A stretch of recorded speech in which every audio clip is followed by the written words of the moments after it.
Hello, my name is Avinav Prakash and I have a score 279 rank in UPSC Civil Service Examination 2022. My optional paper was history and I have a scored 304 marks, which is highest in the 2022 Civil Service Examination. In this video, I am going to discuss about the historiography. बहुत सारे लोग ये मुझसे बोल रहे थे कि historiography पे एक वीडियो बनाया जाए ताकि जो इस साल मेंस दे रहे हैं जो अगले साल या उसके अगले साल देंगे उनको इससे कुछ हेल्प मिल जाए, कुछ बेनिफिट मिल जाए। तो इन सब को देखते हुए I am going to make the video on historiography. और ये जो वीडियो है वो फाइनल वीडियो नहीं होगा, this would be the first part on historiography and will upload with the times. तो चलिए फिर स्टार्ट करते हैं। सबसे पहले हमें इस चीज़ को जानना होगा कि हिस्टोरियोग्राफी का कोई एक सोर्स नहीं होता है। बहुत सारे लोग मुझसे पूछते हैं कि सर आपने किस सोर्स को रेफ़र किया था हिस्टोरियोग्राफी के लिए। तो पहले तो कि कोई एक सोर्स नहीं है जहाँ से आपको हिस्टोरियोग्राफी कंपाइल्ड फॉर्म में मिल जाए। आपको अलग अलग सोर्सेज को रेफ़र करना होगा। जब आप एंशियंट में हिस्टोरियोग्राफी पढ़ते हैं तो आपको रोमिला थापड़ का किताब से कुछ मिल सकता है, कुछ डी.एन. झा की किताब से मिल सकता है, कुछ आपको गूगल पे सर्च करके मिलेगा, कुछ आपको कोचिंग मटेरियल्स के नोट से मिल सकते हैं, कुछ आपको इग्नू के मटेरियल से मिलेंगे। और यही चीज़ मेडिवल में भी है। कुछ आपको सतीश चंद्रा से मिलेगा, कुछ आपको इग्नू के मटेरियल से मिलेंगे और कुछ आपके कोचिंग के नोट्स वगैरह से मिल जाएंगे। मणिकांत सर का नोट्स, कोचिंग के नोट्स में अगर हम देखें तो मणिकांत सर का नोट्स काफ़ी अच्छा होता है। उसमें आप हिस्टोरियोग्राफी वो करवाते हैं तो वहाँ से भी आप कुछ हेल्प ले सकते हैं। सिमिलरली ये चीज़ मॉडर्न के लिए एक्चुअली ये अप्लाई नहीं होता है, बिकॉज मॉडर्न हिस्ट्री में आपका जो शेखर बंदोपाध्याय है उसमें पूरा हिस्टोरियोग्राफी वो कवर किए हुए हैं, तो वो मोर देन इनफ होता है। और सिमिलरली वर्ल्ड हिस्ट्री का भी यही सिचुएशन है कि जो रंजन चक्रवर्ती का किताब है उसमें हर चैप्टर के बाद हिस्टोरियंस के उस पर कॉन्सेप्ट, उस पर कोटेशंस, उस पर जो उनका ओपिनियन है वो दिया हुआ है। तो वर्ल्ड हिस्ट्री और मॉडर्न हिस्ट्री के लिए शेखर बंदोपाध्याय और रंजन चक्रवर्ती का जो वर्ल्ड हिस्ट्री का किताब है उससे हिस्टोरियोग्राफी सेक्शन हो जाता है। मोस्टली स्टूडेंट को दिक्कत आती है एंशियंट हिस्ट्री का जब हिस्टोरियोग्राफी करते हैं। तो इस वीडियो में हम डिस्कस करेंगे इसी चीज़ पे कि एंशियंट हिस्ट्री में कौन कौन से हिस्टोरियंस हैं और किस टॉपिक पे उनका क्या ओपिनियन है। इस वीडियो में हम लोग बहुत डिटेल से तो नहीं करेंगे, तो मैं एक ओवरव्यू आपको दे दूंगा। आप उसको गूगल पे सर्च करके या इग्नू के मटेरियल से आप उसको पढ़ सकते हैं। सबसे पहले देखिए, ये जानना बहुत ज़रूरी है कि हिस्टोरियोग्राफी होता क्या है। हिस्टोरियोग्राफी होता है कि हिस्टोरियंस के ओपिनियन किसी भी टॉपिक पे। अब ये जो ओपिनियन है वो क्यों आता है, ये डिपेंड करता है डिफरेंट आइडियोलॉजीज़ पे। अगर मार्क्सिस्ट हिस्टोरियंस हैं तो उनका जो इंटरप्रिटेशन होगा किसी फैक्ट्स पे, किसी इवेंट्स पे, वो बहुत डिफरेंट होगा जो नेशनलिस्ट हिस्टोरियंस हैं। और नेशनलिस्ट का रिवाइजनिस्ट से बहुत डिफरेंट होगा और इन सब का कैम्ब्रिज और जो न्यू कैम्ब्रिज स्कॉलर्स हैं उनसे डिफरेंट होगा।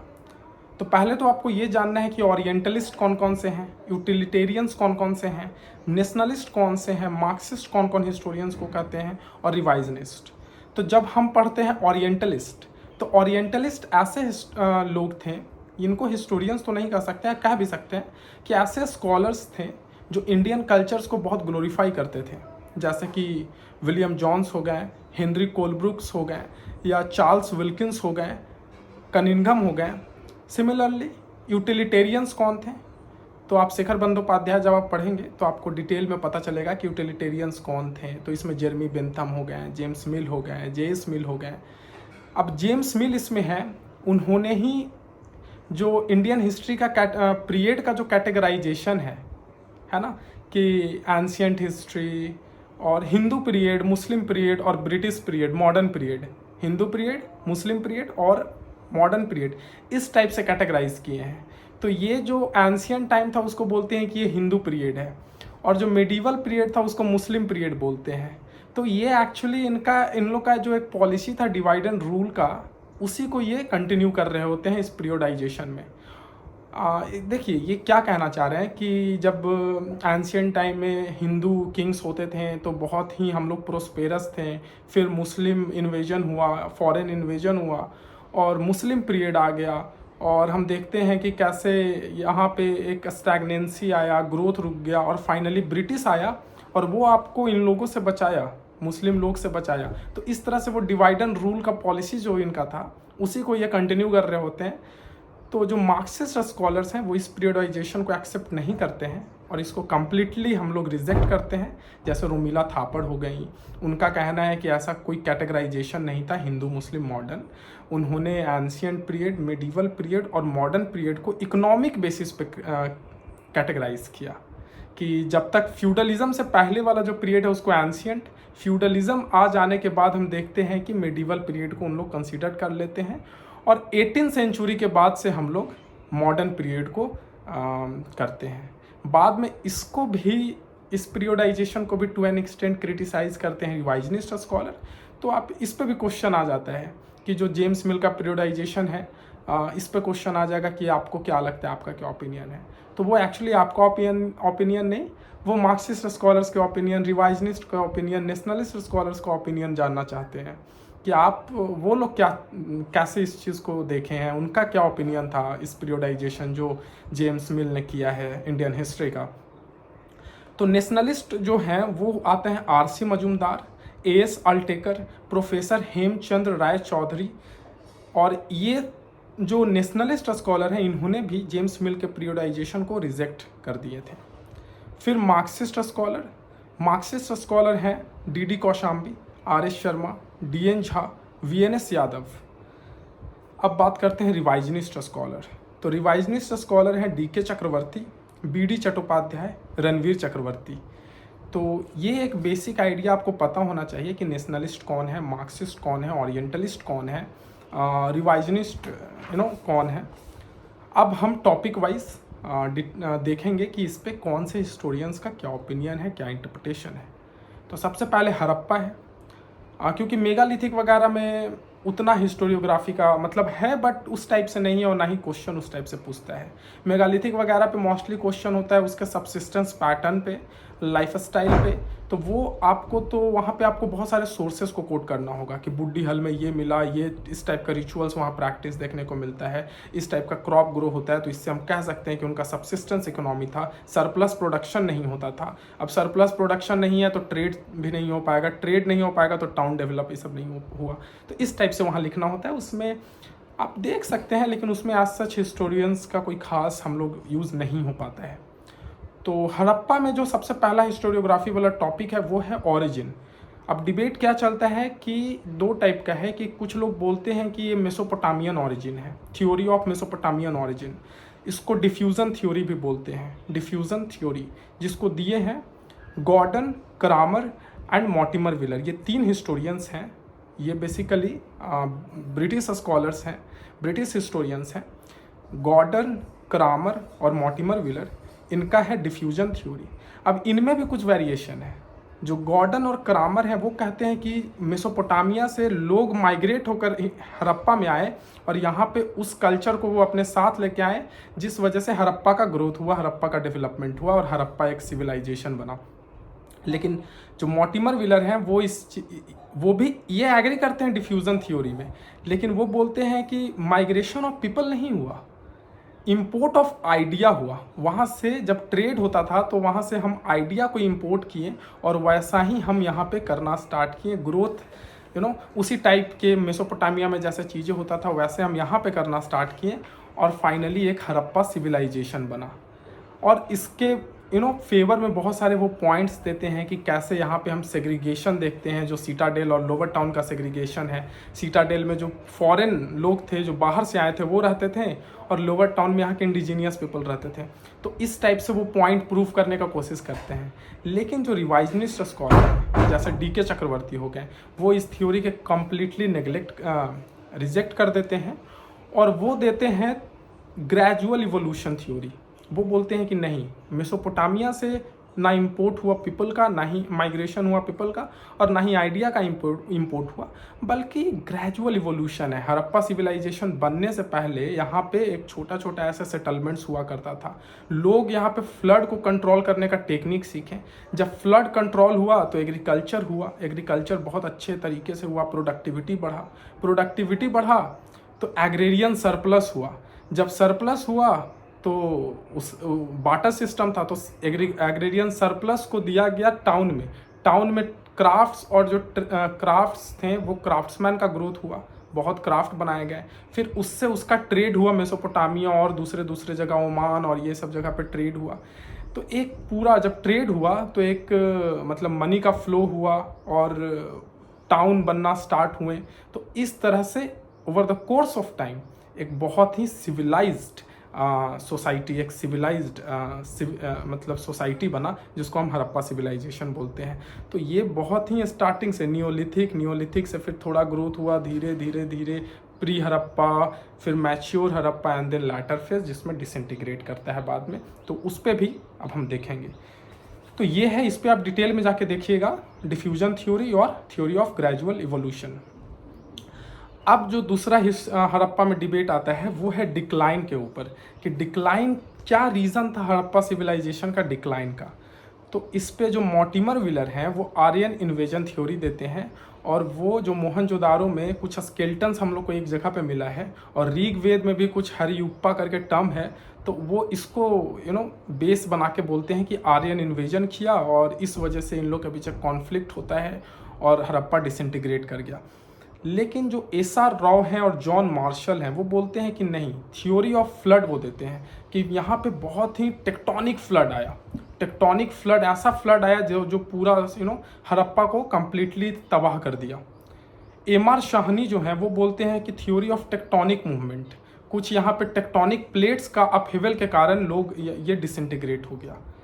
H.T. लैम्ब्रिक हैं, वो बोलते हैं कि desertification and ecological imbalance, Ghaggar Hakra river सूख गया जिस वजह से इकोलॉजिकल इम्बैलेंस हुआ, डिजर्टिफिकेशन हुआ और हड़प्पा डिसइंटीग्रेट कर गया। एस रत्नागर हैं, वो बोलते हैं कि ट्रेड में डिक्लाइन के कारण हड़प्पा डिसइंटीग्रेट किया। लेकिन जो डी.के. चक्रवर्ती हैं, जो रिवाइजनिस्ट स्कॉलर हैं, वो बोलते हैं कि नहीं, चेंज इन कैरेक्टर। अब देखिए, हड़प्पा बहुत बड़ा सिविलाइजेशन था, हड़प्पा बहुत उसका एक्सटेंड जो बहुत टेरिटोरियल एक्सटेंड बहुत बड़ा था। तो कहीं पे एक जगह फ्लड आना मतलब समझ में आता है, लेकिन बहुत ऐसे भी साइट्स हैं जो एरिड रीजन में है, वहाँ पहले ही से फ्लड का वहाँ पे कोई चीज़ ही नहीं है, फिर वो कैसे डिसइंटीग्रेट कर गया। सिमिलरली अगर ट्रेड वाला भी है तो बहुत सारे ऐसे भी टाउन सेटलमेंट्स हैं जो ट्रेड वाले एरिया में नहीं है, तो वो कैसे डिसइंटीग्रेट कर गया। तो इस तरह से क्वेश्चन उठता है। तो बाद में ये होता है कि मतलब अभी भी इस पर रिसर्च चल रहा है और हमें कॉन्क्लूड ऐसे ही करना है कि जो हड़प्पा है, कोई एक रीज़न नहीं हो सकता है हड़प्पा के डिक्लाइन का। किसी जगह पे हो सकता है फ्लड रीज़न हो सकता है, कोई जगह ट्रेड के डिक्लाइन से हुआ हो, कोई जगह इकोलॉजिकल इम्बैलेंस से हुआ हो, कोई जगह डिजीज़ के कारण डिसइंटीग्रेट किया हो, कोई चेंज इन कैरेक्टर के वजह से हो। क्योंकि हम देखते हैं कि चालकोलिथिक और जब लैटर फेज में चालकोलिथिक जो है वो हड़प्पा में जो चीज़ प्रैक्टिस होता था वो चालकोलिथिक वाले लोग भी प्रैक्टिस करने लगते हैं। तो नॉलेज का भी फ्लो हुआ और जिनके कारण से उनका वो जो कैरेक्टर है, जो एक सुप्रीमेसी वाला कैरेक्टर था, वो थोड़ा डाउन होता है। तो आप इस पर पढ़ लीजिएगा, Mortimer Wheeler, SR. Rao, John Marshall, MR. Sahni, H.T. Lambrick, S Ratnagar and DK. Chakrabarti. ये है हड़प्पा पे हिस्टोरियोग्राफी, मोस्टली यही है। अब हम बात करते हैं मेगालिथिक पे भी पूछ देता है कभी कभी। तो मेगालिथिक पे अगर किसी टाइप का भी क्वेश्चन हो, आप उसमें हिस्टोरियंस को यूज़ कर सकते हैं। तो मेगालिथिक पे जो 2 हिस्टोरियन है वो है के राजन कहते हैं कि जो मेगालिथिक सेटलमेंट्स है वो इरिगेशन टैंक के अराउंड था, ये इनका है। मतलब इस टाइप का क्वेश्चन आता है तो उसमें आप इनको कोट कर सकते हैं, के राजन। आप के राजन को पढ़िएगा कि उनका मेगालिथिक पे क्या क्या स्टेटमेंट है, क्या क्या ओपिनियन है, क्या क्या इंटरप्रिटेशन है। सिमिलरली एक चंपा लक्ष्मी करके हैं, वो संगम एज को आइडेंटिफाई करते हैं कि ये मेगालिथिक कल्चर का लास्ट फेज है। जो मेगालिथिक कल्चर का लास्ट फेज है वही संगम एज है। तो ये चंपा लक्ष्मी का इंटरप्रिटेशन है। तो मेगालिथिक पे के राजन और चंपा लक्ष्मी का आप इंटरप्रिटेशन को देख लीजिएगा, गूगल वगैरह पे आपको इजीली मिल जाएगा या फिर इग्नू के मटेरियल में मिल जाएगा। तीसरा है, अब यहाँ से हम लोग मूव करते हैं सेकेंड अर्बनाइजेशन। इसमें आता है कि रोल ऑफ आयरन का रोल क्या था सेकेंड अर्बनाइजेशन में। तो देखिए, जो मार्क्सिस्ट स्कॉलर हैं जैसे डी.डी. कौशाम्बी हो गए या R.S. शर्मा हो गए या D.N. झा हो गए, वो आयरन को बहुत ज़्यादा इम्पोर्टेंस देते हैं कि आयरन का जब वहाँ पे खोज हुआ, इसके वजह से फॉरेस्ट को उन लोग क्लियर किए और पूरा लैंड को प्रोडक्टिव बनाया गया। एग्रेरियन इकोनॉमी का ग्रोथ हुआ, एग्रेरियन सरप्लस हुआ, उससे हम लोग ट्रेड और क्राफ्ट्स में ग्रोथ आए और फिर सेकंड अर्बनाइजेशन हुआ जैसे हड़प्पा में हुआ था। लेकिन यहाँ पे आयरन को बहुत इम्फेसाइज मार्क्सिस्ट स्कॉलर करते हैं। लेकिन जो डीके चक्रवर्ती हैं वो बोलते हैं नहीं, आयरन से ज़्यादा पॉलिटिकल, सोशल और रिलीजियस जो चीज़ें हैं वो ज़्यादा, क्योंकि यही टाइम है जब बुद्धिज़्म का भी ग्रोथ हो रहा है और बहुत सारे ऐसे छोटे छोटे टाउन बनना स्टार्ट हुआ था, मतलब पॉलिटिकल सेंटर बनना स्टार्ट हुआ था। इंद्रप्रस्थ हो गया, कौसाम्बी हो गया, ठीक है, ये मथुरा हो गया। तो ये सब जो है उस टाइम डेवलप्ड हो रहा था। सिमिलरली सोशल, जैसे गिल्ड्स, जो गिल्ड थे, जो एक ट्रेडर्स लोग का, क्राफ्ट्समैन लोग का एक ग्रुप बनता था गिल्ड्स, तो इनका भी ग्रोथ हो रहा था। तो इनका कहना है कि ये सब रीज़न था सेकेंड अर्बनाइजेशन का, ना ही आयरन। डीके चक्रवर्ती ये बोलते हैं। ए घोष और निहारंजन रॉय, ए घोष एंड निहारंजन रॉय का कहना है कि बहुत ऐसे जगह पे फॉरेस्ट को क्लियर करने के लिए फायर का यूज हुआ था। आयरन का यूज़ नहीं, फायर का यूज़ हुआ था फॉरेस्ट क्लियर करने के लिए। तो ये मार्क्सिस्ट स्कॉलर का जो इंटरप्रिटेशन है कि फॉरेस्ट क्लियर करने के लिए आयरन का यूज़ हुआ, तो ये इसको रिजेक्ट करते हैं। ये घोष एंड निहारंजन रॉय वो कहते हैं नहीं, फायर का यूज हुआ। सिमिलरली मक्खन लाल हैं, उनका कहना था कि जब वो आर्कियोलॉजिकल एक्सकवेशन हुआ तो पीजीडब्ल्यू साइट्स और एनबीपीडब्ल्यू साइट्स, तो वो देखते हैं कि कोई खास आयरन का मात्रा हमको पीजीडब्ल्यू साइट्स से एनबीपीडब्ल्यू साइट्स में नहीं चेंज देखने को मिलता है। अगर बहुत ज़्यादा आयरन का यूज होता तो जाहिर से बात है कि एनबीपीडब्ल्यू sites, northern black polished where sites में बहुत लार्ज मात्रा में आयरन मिलता, बट उतना नहीं मिला है। जितना पीजीडब्ल्यू साइट्स में था उतना ही एनबीपीडब्ल्यू साइट्स में है, ठीक है। तो इस तरह से ये रिजेक्ट करते हैं। तो आप इस पे देख लीजिएगा कौन कौन है मार्क्सिस्ट स्कॉलर। देन रिवाइजनिस्ट में डीके चक्रवर्ती, ए घोष, निहारंजन रॉय और मक्खन लाल, इन सब का ओपिनियन, इंटरप्रिटेशन ऑफ देख लीजिएगा रोल ऑफ आयरन पे। अब आते हैं मौर्य। मौर्य में जो है वो है कि क्या मौर्यन जो इकोनॉमी था या पॉलिटी था, डिसेंट्रलाइज्ड था या सेंट्रलाइज्ड था। तो जो गेरार्ड फुशमैन है, GERARD एंड FUSSMAN, गेरार्ड फुशमैन, वो कहते हैं कि जो मौर्यन पॉलिटी था वो डिसेंट्रलाइज्ड था। अर्थशास्त्र कहता है कि मौर्यन पॉलिटी सेंट्रलाइज्ड था। रोमिला थापड़ कहती हैं कि पार्शियली सेंट्रलाइज्ड था और पार्शियली डिसेंट्रलाइज्ड था। क्योंकि रोमिला थापड़ कहती हैं कि जो मगध है उसके जो पास में है पूरा अराउंड में, वहाँ पे किंग का बहुत ही ज़्यादा सेंट्रलाइज्ड पूरा कंट्रोल था, लेकिन पेरिफेरल स्टेट में बहुत ही डिसेंट्रलाइज था, वहाँ पे किंग डायरेक्टली कंट्रोल नहीं करते थे।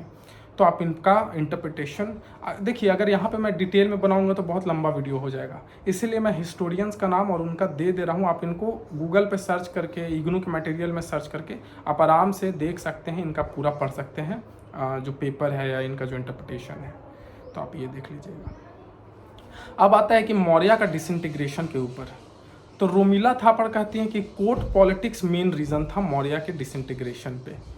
नेशनलिस्ट स्कॉलर बोलते हैं कि प्रो बुद्धिस्ट पॉलिसी जो अशोका फॉलो किया है वो है रीज़न मॉडर्न डिसइंटीग्रेशन के लिए। बट रोमिला थापर इससे डिसएग्री करती हैं, रिजेक्ट करती हैं, बोलती हैं कि कहीं भी हमें कोई ऑर्गेनाइज्ड बुद्धिस्ट रेबेलियन या बुद्धिस्ट ऑर्गेनाइज्ड ब्राह्मण्स रिएक्शन हमें नहीं देखने को मिलता है अशोका के अगेंस्ट में, तो फिर प्रो बुद्धिस्ट पॉलिसी रीज़न नहीं हो सकता है मौर्य के डिसइंटीग्रेशन पे। डी कौशाम्बी जो हैं वो मौर्यन क्वाइंस का स्टडी करते हैं, तो वो पाते हैं कि यहाँ पे जो कॉपर का डिबेसमेंट है क्वाइंस में, जो लेटर मौर्यन फेज है उसमें कॉपर का डिबेसमेंट है, मतलब कि जो इकोनॉमी था, इकोनॉमी वहाँ जो है ना वो लास्ट स्टेज में बहुत वीक हो गया था। इसके बहुत सारे रीजंस हैं, जैसे अशोका जो है वो बेरी घोषा रिप्लेस किया था dhamma ghosha, conquest by war replaced by conquest by dhamma. तो टेरिटोरियल मतलब बहुत ज़्यादा हम लोग अशोका टेरिटरी कंट्रोल कैप्चर नहीं कर पाए थे बाद में, कलिंगा वार के बाद, या किए ही नहीं थे, तो उनके पास रिसोर्सेस नहीं आया, और साथ ही साथ वो बहुत ज़्यादा जो रिसोर्सेस उनके पास ऑलरेडी था उसको वो बुद्धिज़्म के प्रोपगेशन में या सांची स्तूपा और ये सब में वो लगाए थे, जिसका एक रीज़न है कि धीरे धीरे जो इकोनॉमी है वो डाउनफॉल इकोनॉमी का, और बाद में बहुत सारे और भी रीज़न हैं, जैसे हुन अटैक हो गया या जो भी है, वो आप पढ़ेंगे तो आपको उसमें आइडिया लग जाएगा। अब आता है गुप्ता एज। गुप्ता एज से पहले पोस्ट मौर्यन एज, जो कुषाण वगैरह का टाइम है, तो उस पर भी है कि क्या जो पोस्ट मौर्यन एज है वो डार्क एज है। तो इस पे जो विंसेंट आर्थर स्मिथ हैं वो कहते हैं कि ये डार्क एज है। केपी जायसवाल भी इससे एग्री करते हैं, केपी जायसवाल भी यही कहते हैं कि हाँ ये डार्क एज है। लेकिन जो नेशनलिस्ट स्कॉलर हैं वो इससे एग्री नहीं करते हैं, बिकॉज ये वो टाइम है जहाँ पे हम देखते हैं कि गोल्ड कॉइन्स आना स्टार्ट हुआ था। ये वो टाइम है जहाँ पे मथुरा आर्ट और गंधारा आर्ट का डेवलपमेंट देखने को मिलता है। यही टाइम है जब हम रोमन ट्रेड भी देखने को मिलते हैं। तो इसको हम डार्क एज कैसे कर सकते हैं? तो इससे ये नेशनलिस्ट स्कॉलर डिसएग्री करते हैं। अब फ्यूडलिज्म का notes I have already given posted in my Telegram channel, so those who are watching this video and who have not connected with me on Telegram, I have given my link in the description box, तो आप वहाँ से मेरे Telegram channel से जुड़ सकते हैं। वहाँ पे I have provided my notes, answer writing and all the important things that one should keep in mind, वो मैं वहाँ पे पोस्ट करते रहता हूँ, तो आप वहाँ देख सकते हैं। तो फ्यूडलिज़म से रिलेटेड जो है मेरा नोट्स वो मैं दे चुका हूँ। उसमें बेसिकली डी कौशाम्बी का आर्गूमेंट है, वो फ्यूडलिज़म क्वाइंट करते हैं। फ्यूडलिज़म टर्म का क्वाइंट जो है वो डी कौशाम्बी करते हैं, और उनका था concept feudalism from above and feudalism from below.